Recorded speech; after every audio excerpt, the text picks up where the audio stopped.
All right, Dr. Spiro Karas is the director of Emory's Orthopedic Sports Medicine Fellowship Program. All right, good to see you. So, 2-hour surgery. He's up and moving, but it doesn't necessarily mean, that he's going to be Atlanta-bound with the team. Maybe in a support role. Well, let's talk about what he has gone through. You say this is actually a fairly common kind of break, but we're not used to seeing it on the basketball court. Maybe on the football field, maybe in a car accident, but not here, and that's why it hurts so much. That's true. So we're not familiar with seeing that typically in the basketball court. These injuries are typically associated with a high energy type of injury, car accidents, falls, of course being struck on a football field. So a little bit unique for a basketball court, but fairly common in the orthopedic community. Oh my goodness. So now the road ahead for him. We've seen the pictures of him looking very, I guess it's an encouraging sight after 2 hours of surgery. But what next? What kind of therapy is involved here?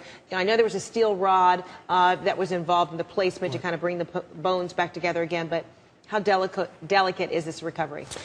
Actually, the steel or the more than likely titanium rod that went into Kevin's leg is very, very strong. You see some images there on the screen where Kevin's already up and walking on crutches. The rod is actually designed to withstand his full body weight. And that's it right here? That's it right here. Yeah, this is an actual rod, not unlike the one that was placed in Kevin's leg. That's a titanium rod. And you can see the rod would bridge the fracture. Let's say the fracture is somewhere here, and then it's locked off up top and at the bottom of the nail.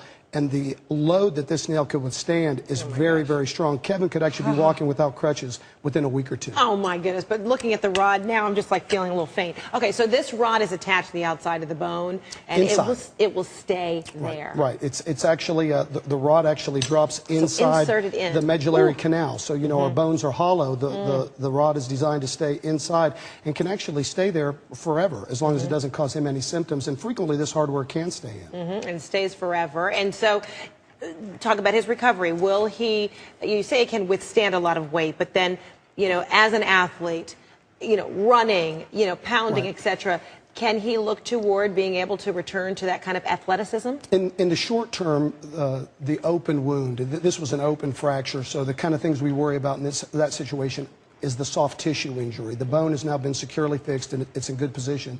If we can get out of the woods over the next week or two from the soft tissue problem, which potentially could happen, infection. Because that involved a whole lot of stitching. That's exactly right. So that'll be the initial issue. And then after that, the bone actually heals very dependably in this setting. It's unlikely that would not go on to heal.